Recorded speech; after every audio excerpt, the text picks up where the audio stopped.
नमस्कार दोस्तों, स्वागत है आपका हमारे चैनल में। दोस्तों, इस वीडियो के अंदर अभी हम लोग लूसेंट सामान्य ज्ञान इससे रिलेटेड इम्पोर्टेंट 40+ क्वेश्चन देखने वाले हैं, जो कि आपके आने वाले एग्जाम से रेलवे, एसएससी जीडी और आने वाले सभी प्रतियोगिता परीक्षा के लिए काफ़ी इम्पोर्टेंट है।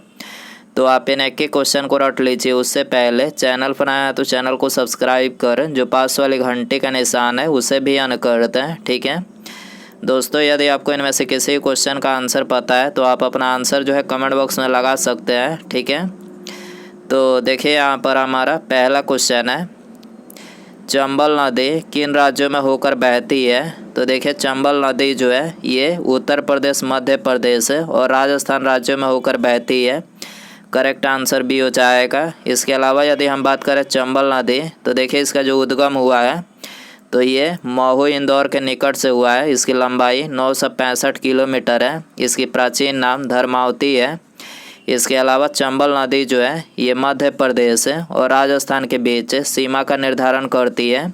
और चंबल नदी पर 3 परियोजनाएं आपको याद रखना है। पहला गांधी सागर परियोजना जो कि मंदसौर में है। दूसरा राणा प्रताप सागर परियोजना जो कि राजस्थान के चित्तौड़गढ़ में है। और तीसरा जो है जवाहर सागर परियोजना जो कि राजस्थान के कोटा में है, ठीक है। आपको याद रखना है। क्वेश्चन नंबर 2 है, पश्चिम दिशा में अरब सागर की ओर न बहने वाली नदी कौन सी है। तो देखिए करेक्ट आंसर डी हो जाएगा। ये है कावेरी नदी, ठीक है। पश्चिम दिशा में अरब सागर की ओर न बहने वाली नदी कौन सी है, कावेरी नदी है। इसके अलावा कावेरी नदी जल विवाद किन 2 राज्यों के मध्य है। तो ये कर्नाटक और तमिलनाडु के मध्य है, ठीक है। क्वेश्चन नंबर 3 है, संविधान के किस अनुच्छेद में यह व्यवस्था की गई है कि प्रत्येक राज्य शिक्षा के प्राथमिक स्तर पर मातृभाषा में शिक्षा की पर्याप्त सुविधाओं की व्यवस्था करने का प्रयास करेगा। तो ये कौन से अनुच्छेद में है। तो ये अनुच्छेद 350A में, ठीक है। करेक्ट आंसर सी हो जाएगा। इसके अलावा यदि हम बात करें अनुच्छेद 231 की, तो देखिए इसमें जो है 2 या अधिक राज्यों के लिए एक ही उच्च न्यायालय की स्थापना का प्रावधान है, ठीक है। अनुच्छेद 392 इसमें जो है भारत सरकार द्वारा उधार लेन प्रक्रिया है, भारत सरकार के द्वारा उधार लेने की प्रक्रिया। और अनुच्छेद 293 जो है इसमें राज्य सरकार के द्वारा उधार लेने की प्रक्रिया है, ठीक है। क्वेश्चन नंबर 4 है, एक पंचायत का क्षेत्र निर्धारित किया जाता है किसके द्वारा। तो ये किया जाता है राज्य सरकार के द्वारा। करेक्ट आंसर बी हो जाएगा। क्वेश्चन नंबर 5 है, सेतु समुद्रम परियोजना किन्हें जोड़ती है। तो देखिए सेतु समुद्रम परियोजना मन्नार की खाड़ी और पाक खाड़ी, ठीक है, मन्नार की खाड़ी और पाक खाड़ी को जोड़ती है। करेक्ट आंसर ये हो जाएगा। क्वेश्चन नंबर 6 है, कपास के रेशे प्राप्त होते हैं। तो देखिए कपास के रेशे जो प्राप्त होते हैं तो ये बीज से प्राप्त होते हैं, ठीक है। आंसर हो जाएगा डी। क्वेश्चन नंबर 7 है, बहुउद्देशीय नदी घाटी परियोजनाओं को आधुनिक भारत का मंदिर किसने कहा था।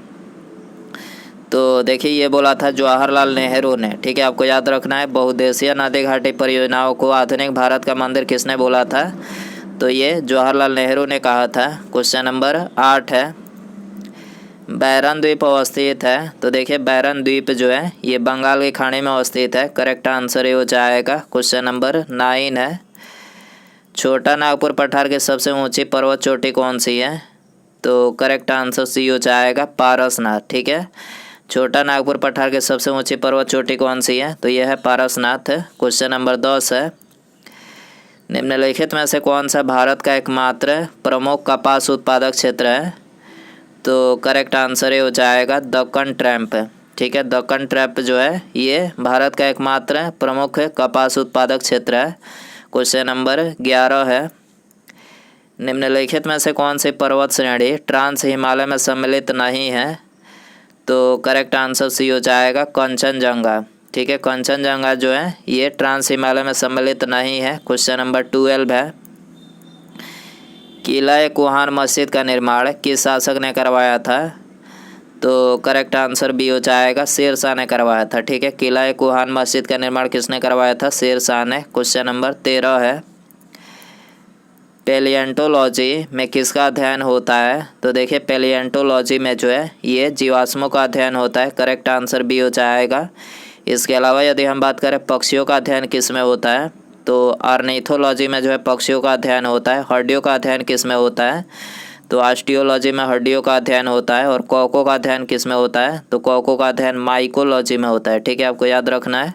क्वेश्चन नंबर 14 है, निम्नलिखित में से किस भारतीय राज्य की सीमाएं भूटान राष्ट्र के साथ नहीं मिलती है, तो करेक्ट आंसर बी हो जाएगा, मेघालय राज्य की सीमाएं भूटान राष्ट्र के साथ जो है नहीं मिलती है। क्वेश्चन नंबर 15 है, भारतीय संविधान के अंतर्गत निम्नलिखित में से कौन सा अनुच्छेद संसद को राज्य सूची के विषय के संबंध में विधि बनाने की शक्ति प्रदान करता है, तो ये कौन सा अनुच्छेद है, करेक्ट आंसर डी हो जाएगा, अनुच्छेद 249 जो है ये संसद को राज्य सूची के विषय के संबंध में विधि बनाने की शक्ति प्रदान करता है। इसके अलावा यदि हम बात करें अनुच्छेद 112 की, तो देखिए इसमें जो है वार्षिक वित्तीय विवरण का उल्लेख है। अनुच्छेद 113 इसमें संसद में प्राक्कलनों के संबंध में प्रक्रिया है। और अनुच्छेद 226 जो है इसमें कुछ रीट निकालने की उच्च न्यायालय की रिक्ति, कुछ रीट निकालने की उच्च न्यायालय की रिक्ति का प्रावधान है। ठीक है, आपको याद रखना है। क्वेश्चन नंबर 16 है, वित्त आयोग का मुख्य कार्य क्या है, तो देखिए इसका जो मुख्य कार्य है वो है केंद्रीय करों में राज्यों के भाग तथा केंद्र द्वारा राज्यों के लिए दी जाने वाली वित्तीय सहायता के सिद्धांत का निर्धारित करना। ठीक है, वित्त आयोग का मुख्य कार्य क्या है, तो देखिए इसका जो मुख्य कार्य है वो है केंद्रीय करों में राज्यों के भाग तथा केंद्र द्वारा राज्यों के लिए दी जाने वाली वित्तीय सहायता के सिद्धांत निर्धारित करना। ठीक है, इसके अलावा वित्त आयोग के गठन का प्रावधान कौन से अनुच्छेद में है, तो यह अनुच्छेद 280 में है। क्वेश्चन नंबर 17 है, नर्मदा नदी का उद्गम स्थल कहाँ है, तो देखिए इसका जो उद्गम स्थल है वह है अमरकंटक। करेक्ट आंसर बी हो जाएगा। क्वेश्चन नंबर 18 है, निम्नलिखित में से किसका वास्तविक नाम मेहरुन्निसा थी, तो करेक्ट आंसर बी हो जाएगा, नूरजहाँ का जो वास्तविक नाम था वो मेहरुन्निसा थी। ठीक है, क्वेश्चन नंबर 19 है, आरबीआई के लोगो में किसका चित्र अंकित है, तो देखिए आरबीआई का जो लोगो है उसमें एक चित्र बनाया गया है, तो आपको बताना है कि उसमें किसका चित्र अंकित है। तो देखिए इस तरह से करके उसका लोगो है आरबीआई का।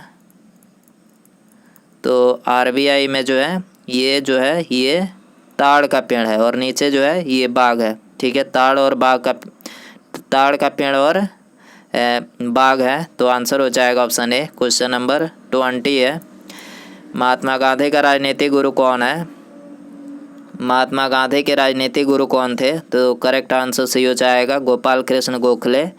क्वेश्चन नंबर 21 है, भारत और चीन के बीच पंचशील समझौता पर कब हस्ताक्षर हुआ, तो देखिए इस पर 1954 में हस्ताक्षर हुआ। करेक्ट आंसर डी हो जाएगा।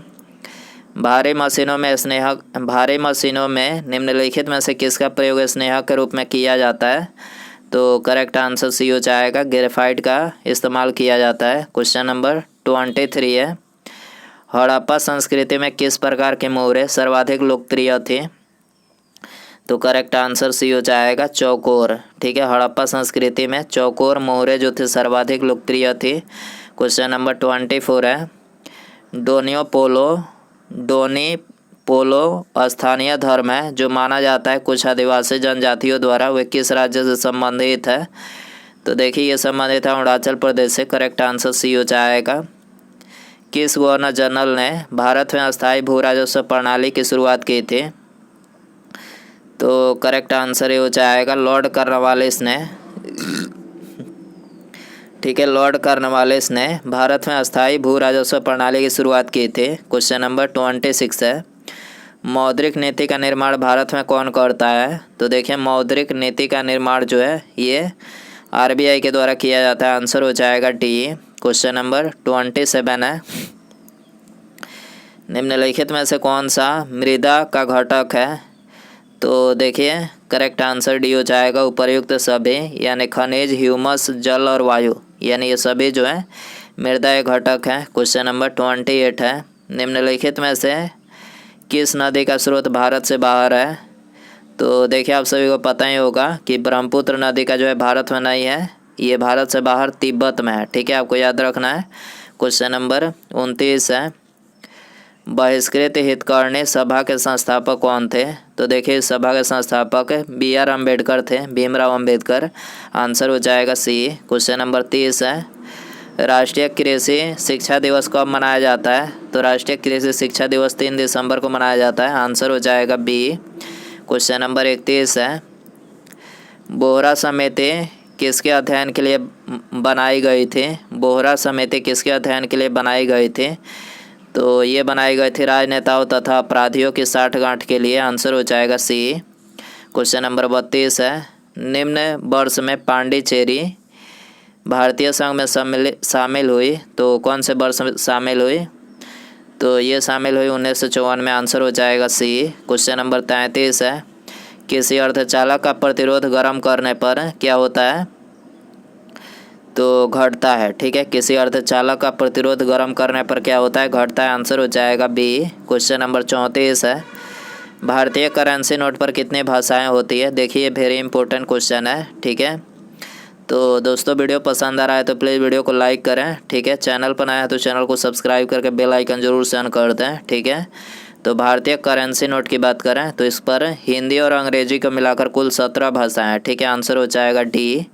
क्वेश्चन नंबर 35 है, मानव तंत्र में निम्नलिखित में से कौन सी पाचक एंजाइम नहीं है?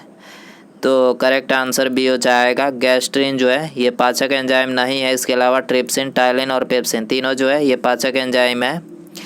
प्रत्यक्ष कार्यवाही दिवस जो कि 16 अगस्त 1946 को किसके द्वारा मनाया गया? तो ये मनाया गया मुस्लिम लीग के द्वारा। करेक्ट आंसर ये हो जाएगा। क्वेश्चन नंबर 37 है, सर्वप्रथम उड़ीसा में लोकायुक्त कानून 1970 में पारित हुआ, लेकिन सर्वप्रथम कहाँ लागू किया गया? तो ये सबसे पहले महाराष्ट्र में लागू किया गया। आंसर हो जाएगा डी। क्वेश्चन नंबर 38 है, निम्नलिखित में से किस शासक ने मनसबदारी प्रथा में 2 अस्पा सी अस्पा को लागू कर दिया? तो ये लागू कर दिया जहांगीर ने। ठीक है, जहांगीर ने मनसबदारी प्रथा में 2 अस्पा सी अस्पा को लागू कर दिया। आंसर हो जाएगा बी। क्वेश्चन नंबर 39 है, निम्नलिखित में से किसके जन्म दिवस को सुशासन दिवस यानी गुड गवर्नेंस डे के रूप में मनाया जाता है? तो किसके जन्म दिवस पर मनाया जाता है? तो ये मनाया जाता है अटल बिहारी वाजपेयी के जन्म दिवस को जो है सुशासन दिवस यानी गुड गवर्नेंस डे के रूप में मनाया जाता है। आंसर हो जाएगा सी। क्वेश्चन नंबर 40 है, यदि भारत के प्रधानमंत्री संसद के उच्च सदन के सदस्य हैं तो वे अविश्वास प्रस्ताव की स्थिति में पक्ष में वोट नहीं दे सकेंगे। ठीक है, तो आंसर हो जाएगा ये। क्वेश्चन नंबर 41 है, भारत के नियंत्रक एवं महालेखा परीक्षक यानी कैग कार्य करते हैं? तो ये कार्य करते हैं लोक वित्त संरक्षक के रूप में। ठीक है, करेक्ट आंसर बी हो जाएगा। उसके बाद यहाँ पर हमारा अगला क्वेश्चन है, भारत सरकार की प्रथमता सारणी में भारत के मुख्य न्यायाधीश के ऊपर कौन आता है? भारत सरकार की प्रथमता सारणी में भारत के मुख्य न्यायाधीश के ऊपर कौन आता है? तो भारत के मुख्य न्यायाधीश के ऊपर जो है ये भूतपूर्व राष्ट्रपति आते हैं। आंसर हो जाएगा बी। तो दोस्तों ये था लूसेंट सामान्य ज्ञान इससे related important 40+ question. I hope कि वीडियो पसंद आया रहेगा। पसंद आया तो वीडियो को लाइक करें, चैनल पर आया तो चैनल को सब्सक्राइब करके बेल आइकन जरूर से ऑन कर दें। ठीक है, नमस्कार, जय हिंद, जय भारत।